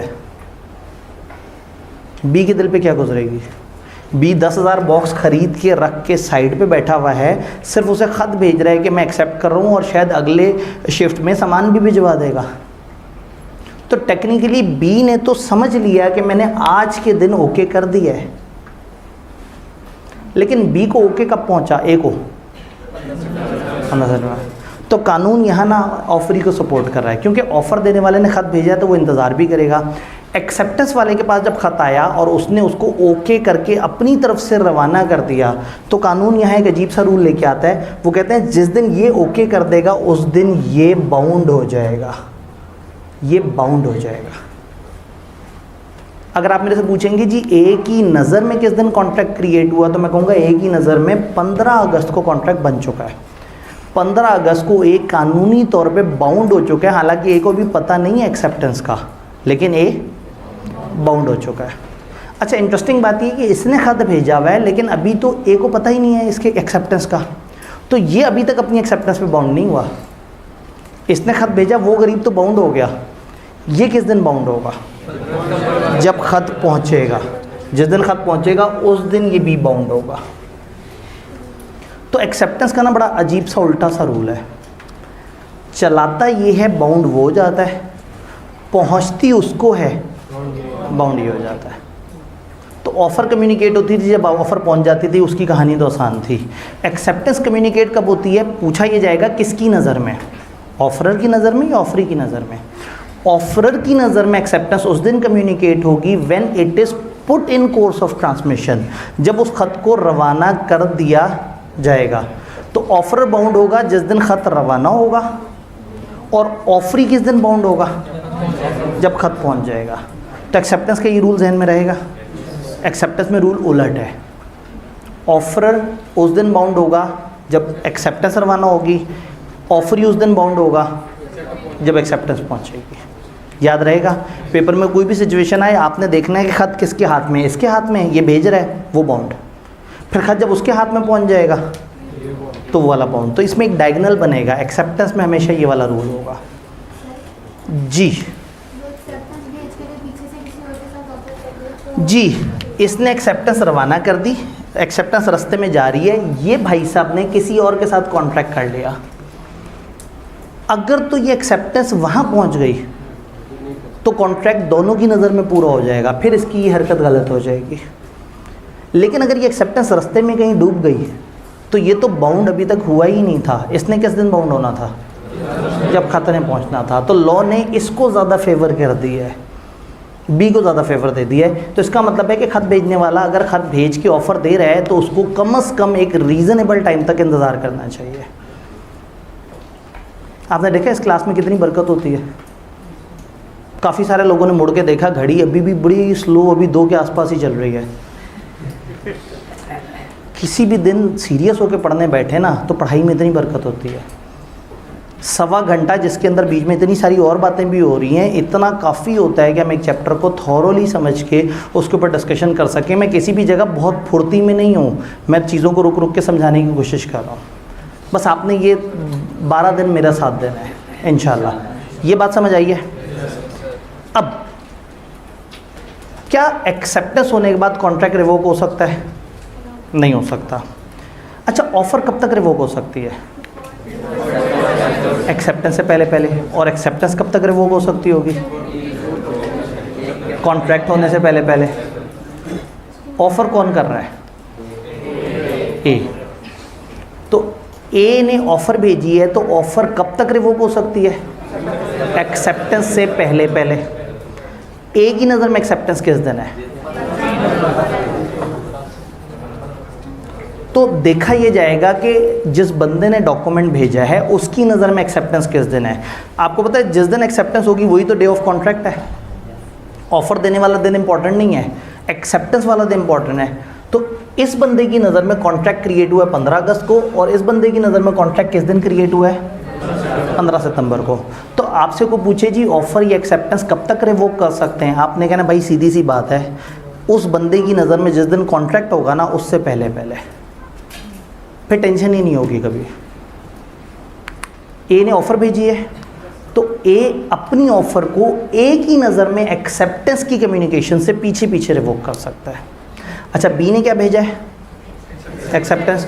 बी इसको रिवोक कर सकता है और ए, तो बी ने एक्सेप्टेंस भेजी है तो बी अपनी नज़र में एक्सेप्टेंस की कम्युनिकेशन से पहले पहले उसे रिवोक कर सकता है। और बी की नज़र में एक्सेप्टेंस किस दिन कम्युनिकेट हो रही है? तो सीधी सी बात है, ए की नज़र में कॉन्ट्रैक्ट कंप्लीट होता है 15 अगस्त को, तो ए का जो भी डॉक्यूमेंट है वो 15 अगस्त से पहले पहले उसे कैंसिल कर सकता है। और ए का इन दोनों डॉक्यूमेंट्स में से एक डॉक्यूमेंट है, कौन सा? ऑफ़र। ए ने ऑफ़र भेजी है तो ऑफ़र भेजने वाला अपनी ऑफ़र को अपनी नज़र में कॉन्ट्रैक्ट कंप्लीट होने से पहले पहले रिवोक कर सकता है। और ए की नज़र में कॉन्ट्रैक्ट कंप्लीट हो रहा है when acceptance is communicated as per a. और बी कौन सा डॉक्यूमेंट भेज रहा है? तो एक्सेप्टेंस की कम्युनिकेशन से पहले पहले ही एक्सेप्टेंस को रिवोक कर सकता है। और किसकी नज़र में कम्युनिकेशन? इसी की नज़र में। इसकी नज़र में कॉन्ट्रैक्ट कब कंप्लीट हो रहा है? 15 सितंबर। तो बी एक्सेप्टेंस 15 सितंबर से पहले पहले रिवोक कर सकता है, ए ऑफ़र 15 अगस्त से पहले पहले रिवोक कर सकता है। ये वही टेक्निकल पॉइंट है जो कि ज़रा ज़्यादा परेशान करता है। एक्सेप्टेंस और रेवोकेशन की कम्युनिकेशन समझ आई? एक्सेप्टेंस तो सीधा सा है, उसने भेजा ये बाउंड, इसको मिला वो बाउंड। रेवोकेशन की कम्युनिकेशन देखा जाएगा कि ऑफ़र है या एक्सेप्टेंस। अगर ऑफ़र है तो ऑफरर को सोचेंगे, और एक्सेप्टेंस है तो एक्सेप्टर को सोचेंगे या ऑफरी को सोचेंगे। तो ऑफरर है तो ऑफरर की नज़र में किस दिन कॉन्ट्रैक्ट कंप्लीट हुआ है? और टेक्निकली जिस दिन इसकी नज़र में एक्सेप्टेंस कम्युनिकेट हुई है वही दिन तो कॉन्ट्रैक्ट कंप्लीट हुआ है। किताब में थोड़ी सी इसकी इंग्लिश देखते हैं जी। अब सवाल ये है कि रेवोकेशन कब तक हो जानी चाहिए। मेरा सवाल ये है कि किस चीज़ की रेवोकेशन की हम बात कर रहे हैं, ऑफ़र की या एक्सेप्टेंस की? एक्सेप्टेंस की। एक्सेप्टेंस किसने भेजा है? इसने। इसके नज़दीक कॉन्ट्रैक्ट कब कंप्लीट हुआ है? एक्सेप्टेंस की कम्युनिकेशन 15 सितंबर। इसका मतलब है 15 सितंबर से पहले पहले इसको रेवोकेशन भेजनी होगी। अब ये कैसे पॉसिबल है कि एक बंदा एक ख़त भेजे और 3 दिन बाद एक और ख़त भेजे और दूसरा ख़त पहले पहुंच जाए? तो फिर आप फास्ट कम्युनिकेशन लिंक्स को यूज़ करते हैं। जैसे नॉर्मल एक ख़त होता है और फिर एक TCS होता है। ख़त 7 दिन में पहुंचता है, TCS 2 दिन में पहुंचता है। जिस ज़माने की हम बात कर रहे हैं उस ज़माने में हवाई जहाज़ भी एग्जिस्ट करते थे। टेक्नोलॉजी उस तरह से नहीं थी लेकिन हवाई जहाज़ डज एग्जिस्ट। तो अगर आपने एक समुद्री रास्ते से भेजा है और आपने उसको रिवोक करना है तो फिर आप महंगा सोर्स यूज़ करें, हवाई जहाज़। मज़ीद पीछे चले जाएँ तो एक ख़त ऊँट लेके जा रहा होता है और एक ख़त घोड़ा लेके जा रहा होता है। तो अगर आपने रेगुलर ऑफ़र या एक्सेप्टेंस भेजी हुई है ऊँटों के काफ़िले के साथ और आपने उसको फ़ौरन से ख़त्म करना है, तो आप एक तेज़ रफ्तार जो एलची है उसको रब्ता करते थे, वो आपसे प्रीमियम प्राइस लेता था और तेज़ रफ्तार घोड़े पे 2-3 दिन के अंदर उसको ड्रॉप कराता था।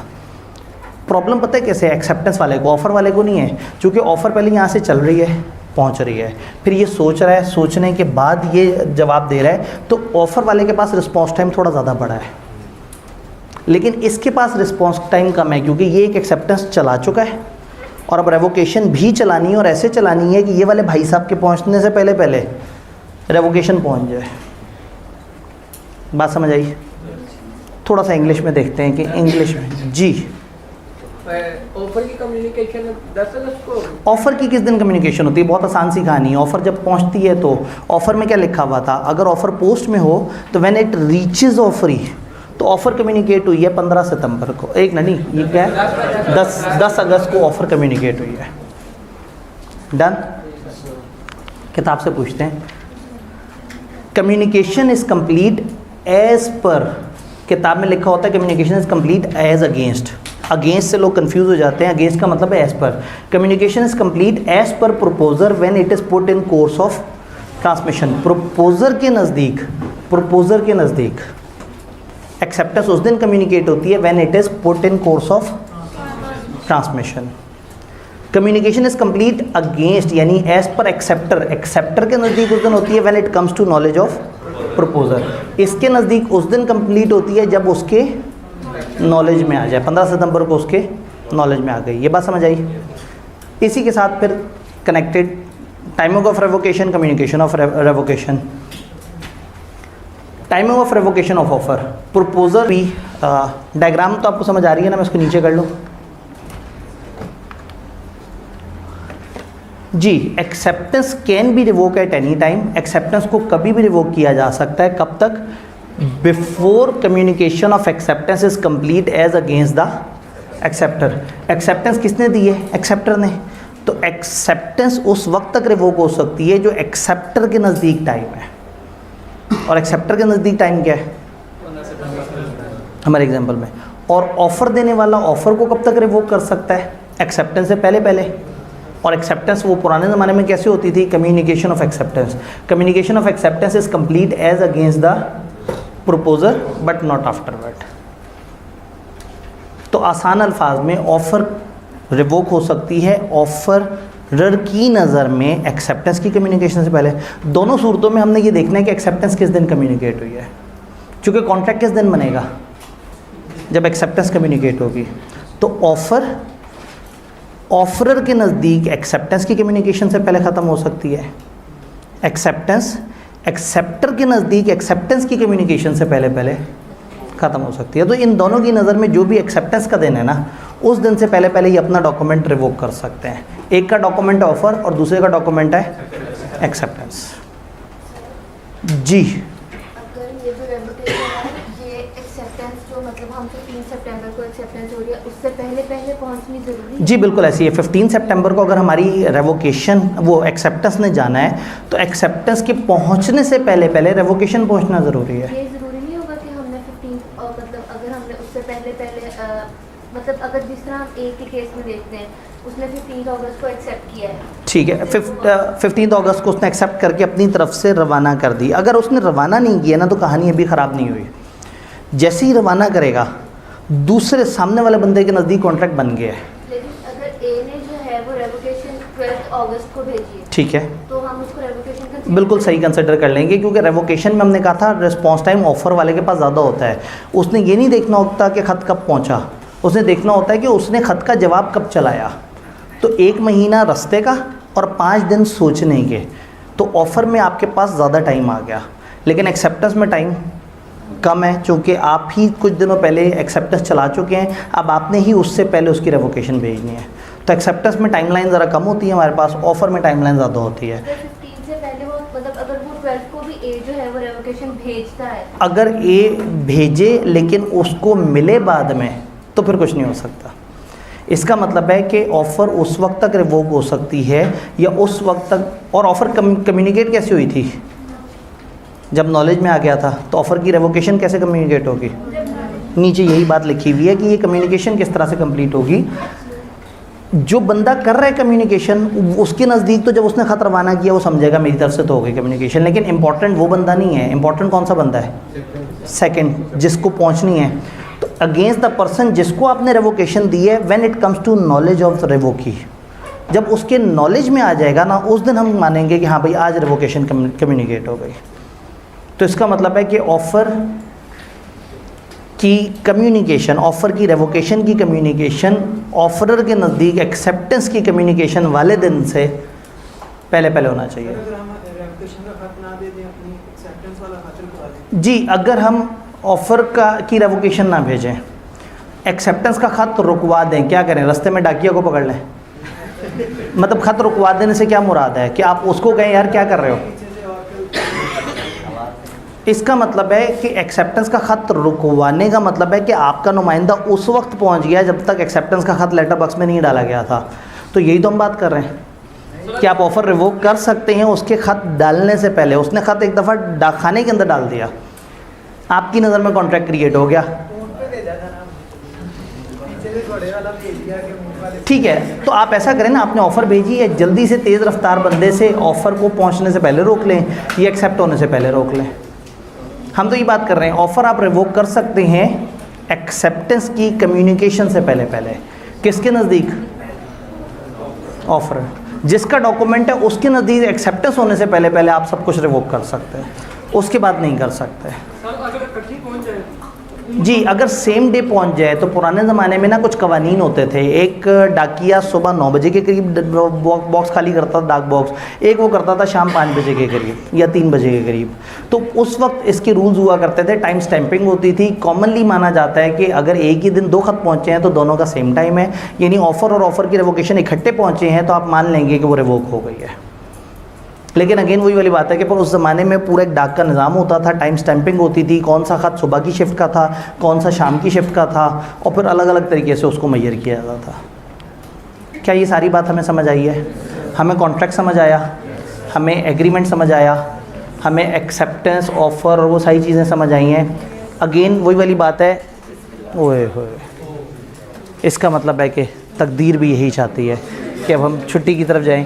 ठीक है जी, मैं बस सिर्फ वो आपको बार कोड दोबारा दिखाना चाह रहा था कि अगर आप में से कोई उसको स्कैन करके जो है वो उस ग्रुप में शामिल हो जाए। जो चैप्टर होता जा रहा है, ये चैप्टर हुआ है, कल इसका टेस्ट अवेलेबल हो जाएगा। जो कॉलेज के स्टूडेंट्स हैं वो जाके फिज़िकली उसको टेस्ट दे भी सकते हैं, बाहर के स्टूडेंट टेस्ट को डाउनलोड कर सकते हैं, अपना चेक करके उससे अगले दिन आने वाले सोल्यूशन से अपने आप को कंपेयर भी कर सकते हैं। ये सारी चीज़ें हम एक ग्रुप में डाल रहे हैं ताकि हमारा ओवरऑल माहौल ख़राब ना हो। बजाय इसके मैं फेसबुक पर डेली पोस्टें करी जा रहा हूँ, तो इस ग्रुप में सब होगा। इंशाल्लाह मिलते हैं।